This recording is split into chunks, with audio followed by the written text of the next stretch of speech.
didn't even get to bronze.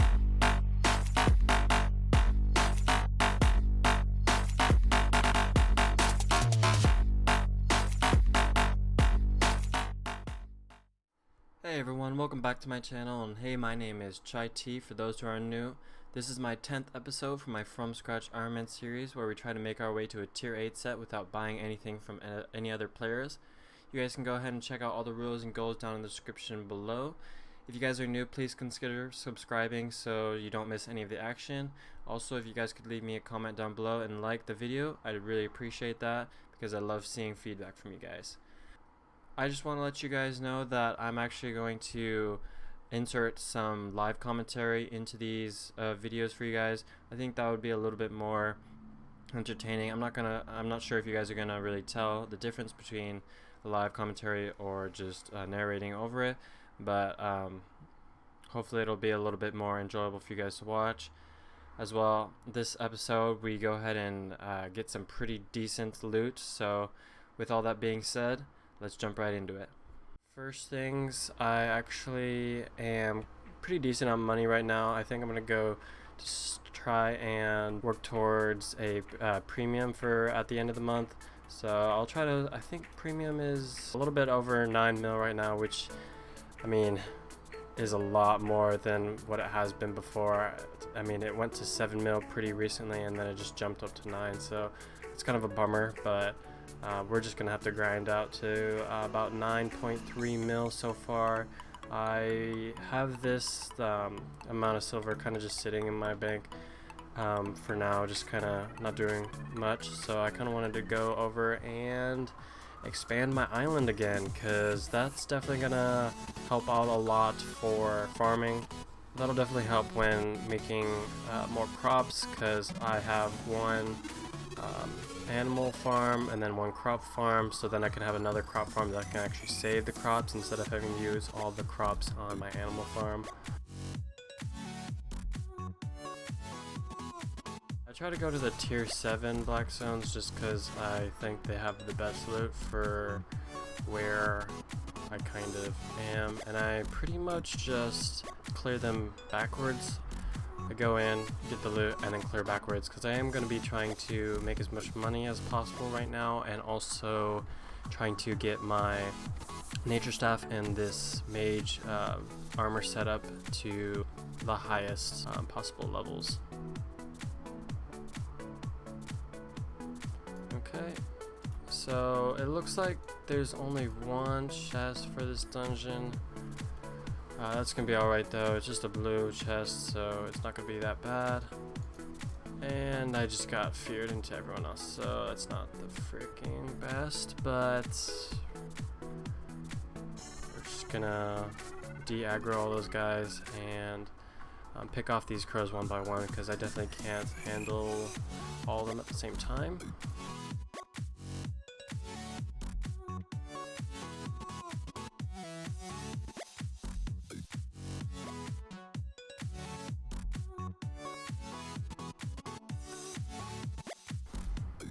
Whenever you're doing this major staff build, you always got to keep an eye on these stacks over here in the corners. It's kind of a little bit challenging to do sometimes, but definitely you got to keep an eye on them just to make sure you're getting the most DPS possible. So this is our first chest here, so about 5k, and then the Morgana crest is, I'm gonna guess less than 5k. But we got 15k with the bags of silver, which is pretty nice.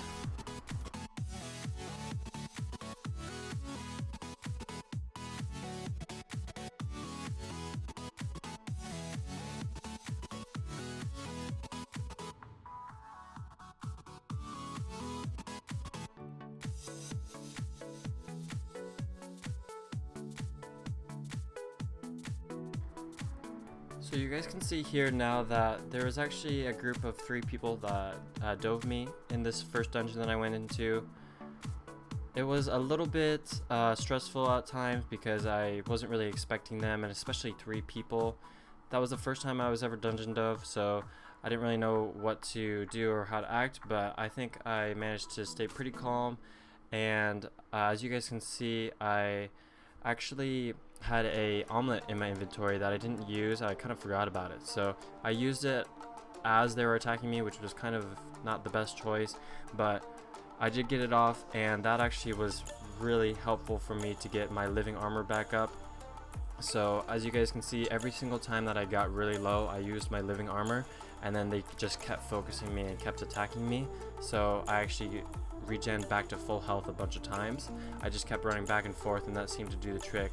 Once I kind of had my nerves in a bundle and everything like that, I actually managed to get some thorns on one of the players, and actually ended up bringing him down along with some help of the mobs inside.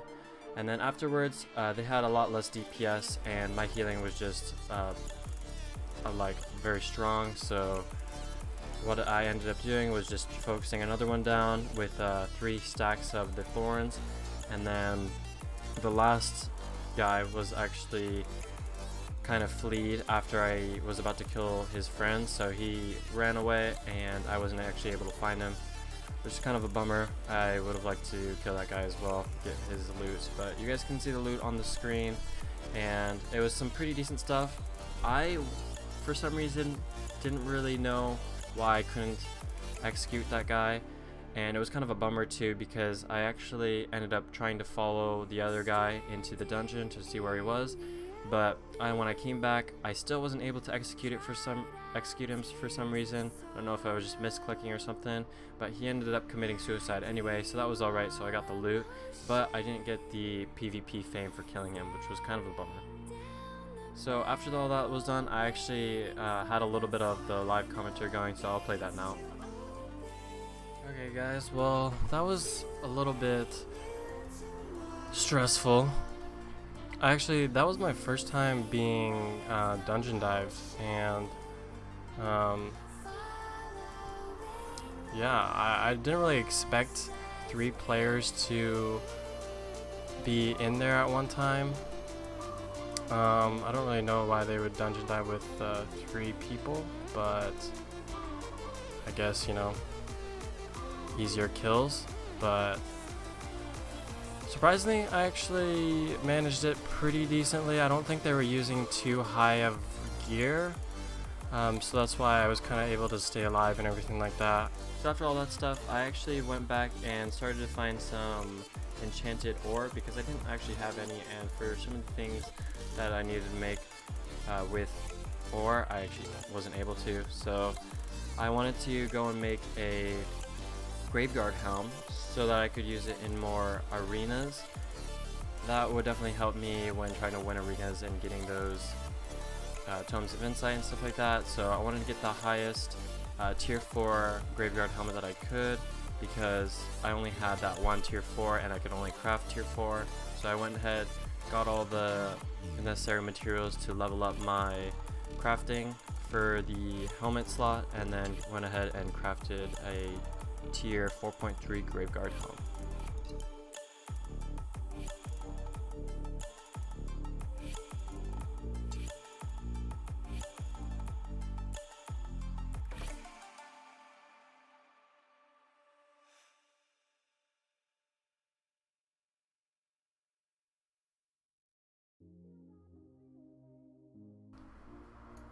So I was doing some Hellgates recently, and I was doing pretty well with my druid setup now that I had the Graveguard helm, but I kind of wanted to go for the Limhurst cape now, and without going to Limhurst and like grinding out all those faction points, I actually wanted to go to my Thetford Archmage, I guess, and I actually have 13,000 points for them just because I was here for so long and kind of did dungeons on the side on my downtime. So kind of wanted to flag up and then go and do some Limhurst missions, because if I do this, it'll only take 3 Vine Hearts and I'll get 7 out of them.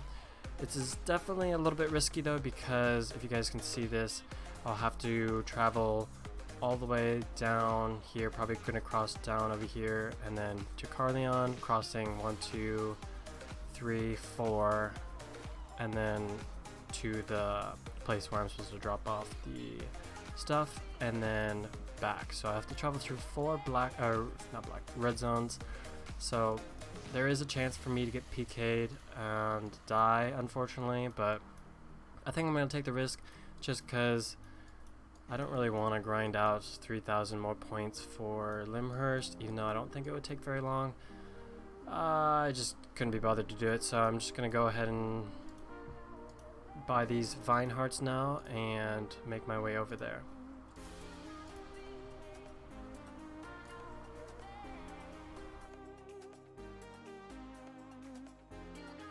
So you guys can see I actually went and decided to use the underway, but like I mentioned in the video, I'm not actually able to use the underway when I have something like this and I'm flagged up for a faction. So I learned the hard way, so I did die, or did get downed, but no one ended up decided to flag up and kill me, so that was a good thing. But definitely next time I'm gonna have to go around. This is gonna be my live reaction of what actually happened. So I made it to the underway now, I'm pretty sure. So from all of this past couple like hellgates and dungeons, this is going to be what my loot tab kind of looks like right now. It's looking pretty decent as I did get a couple kills in here. So from all of this past couple like hellgates and dungeons, this is going to be what my loot tab kind of looks like right now. It's looking pretty decent as I did get a couple kills in here.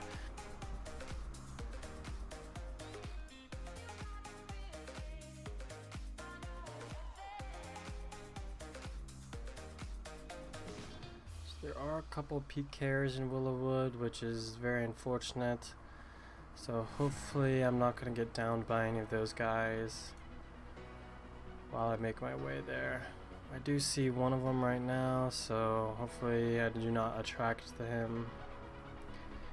And if anything, I could try and kill him. Okay, we finally made it. It is... oh gosh, that was kind of stressful, but oh well. I now have to make my way back without dying as well, which is probably going to be pretty difficult. Alright everyone, we actually made it. We're finally back. Went all the way down to the Limhurst area, traveled all the way back, died one time, not really died, but got downed one time, and now we get to open this unsuspicious box which contains unsuspicious things. Damn, that was I don't even know, that was a lot. That was definitely very stressful. I don't know if I would ever do that again or want to do that again. I feel like if this wasn't Ironman, I'd definitely just buy these. I don't know if it's super worse the trip or the stress, but damn. Yeah, glad to be done. So after all that, I actually didn't show it on camera, but I had to run all of the hearts over back to Fort Sterling, so that took a little bit of time, but nothing too interesting there. Afterwards, I did go to a black zone dungeon again, and for some reason a guy came in, tried to dungeon dive me, but I actually had one of the auras on, which made me do additional damage, so it was a very unfortunate timing for him, and you guys can see on screen what definitely happened. He definitely just got CC'd down by a bunch of those mobs as he was running away from me, and then there wasn't much of him. I got some pretty decent loot as well. You guys can see I go ahead and pick them up, and I think that one's going to be about, I'd say, close to 800k just with that stuff. The tier 3, I think it was a Thetford cape, and the Swift Claw, as well as some of the tier 6.1 gear. Actually was running on the marketplace for pretty high. So from all of this past couple like hellgates and dungeons, this is going to be what my loot tab kind of looks like right now. it's looking pretty decent, as I did get a couple kills in here. I'm not planning on selling any of it yet, so I'm just kind of building it up, trying to get as much loot in here as possible for now, and then probably at the end of the month go ahead and sell all this stuff and try to make sure I can afford premium. I'm not going to use any of this stuff either, just because I'm just going to be able to use the stuff that I can wear. I think somewhere along the video you guys can actually see me using the Swift Claw. I think I'm not going to do that anymore, definitely because it's not mine. I didn't grow that Swift Claw or find it, so I'm just going to be able to use only stuff that I make, but anything that I loot, I'm just going to be able to put in this tab and go ahead and sell it in order to get some money and get some premium. So if you guys made it all the way through, thank you guys so much for watching. Leave me a comment and like if you guys enjoyed it. Another video will be coming out in 2 weeks on Monday, so stay tuned for that. I'll definitely be doing a lot more dungeons, trying to get some more player kills, as well as trying to avoid deaths. So at the end of these 2 weeks, I'll be close to the end of my premium status, so I'll definitely be selling my loot tab and I'll show you guys how much I made. Again, thank you guys so much for watching, and I'll see you guys in the next tea party.